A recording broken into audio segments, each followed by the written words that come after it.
In my opinion, sex at home tends to fall in like one of two places for women, and you likely fall somewhere along that spectrum. On the one side, you might be a woman who has such a horny husband or boyfriend that you never get a chance to breathe. Everything that you do, anywhere that you go, he wants to be inside of you and penetrate you and have sex with you. So it's likely that you never initiate and you never really do things that might be sexy or sexual.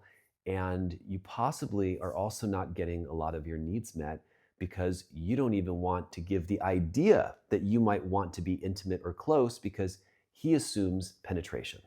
And then on the other hand, which is something we'll talk about in a different video or at a later date, you might be a woman who is starving for sex and affection, starving to be looked at and noticed and loved and appreciated. And you try all these things. You try to be flirtatious and sexy and open, but it just doesn't wind up working. It's as if he can only prioritize work or he has other interests other than you. No matter what you do and how hard you try, nothing ever happens. So as you are listening to this, you may find that unless you're just having great sex all the time or your relationship is new or, it hasn't lasted more than a few years, you may not resonate with it, but I think that most women find themselves in one of those two places.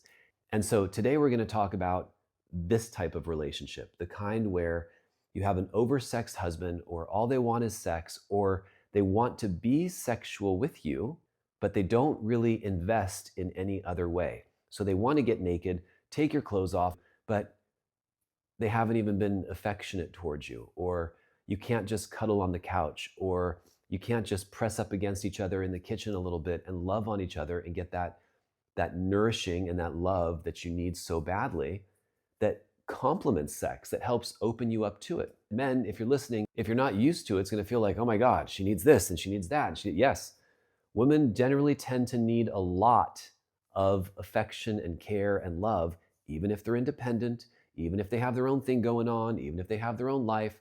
They want that person who's their significant other to give them attention and have a reciprocal exchange of contact, communication, care, cuddles, snuggles, love, etc. So I think the first thing you got to do if you're in one of these situations with a man who constantly wants to have sex with you is you have to have a conversation with him about it. You've probably been swiping it under the rug that, you don't really feel like it, or you feel obligated to have sex, or you have other needs, or you'd love to be able to just sit down and watch a movie and not be pressured to having sex. You have to sit down and say, listen, just because your body is physically close to mine does not mean that I want to have sex, or I'm in the mood to have sex, or even am thinking about having sex, just because you are. And yes, sex can be a need, and yes, it's important that there is sex in the relationship, but there needs to be some times where these two bodies come together and it's just chilling or cuddling or talking or connecting or giving her a massage or running your fingers through her hair or laying her down and just giving her some nice caresses without expecting something from her body, because she generally doesn't feel the same way about sex that you do, especially if you're in one of these dynamics where the male sex drive is significantly higher. So that's number one, a conversation. Number two, once that's established, then you have to actually have some time where, as a lady, you're coming out of your shell, you're reaching out to him, you're putting your hands on him, you're snuggling, you're connecting. And guys, if this is happening to you, it's not like A or B. It's not, oh yeah, okay, this is affection. Okay, hold her, count to 10.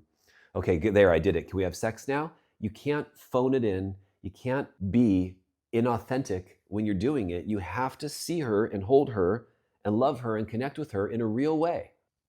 And when she comes to you and she touches you and she puts her hands on you and it feels so wonderful and you're hard, so what? It comes and goes. Let yourself be hard and let yourself not. And if you lose it, allow there to be intimacy independent of the need to have sex. Because if you're in this kind of a relationship, this relationship is starving for actual intimacy, not just fucking, but intimacy, closeness, something that involves touch, looking, connecting, breathing. And I'm always so fascinated at men and sometimes women who are like, I don't like to be touched.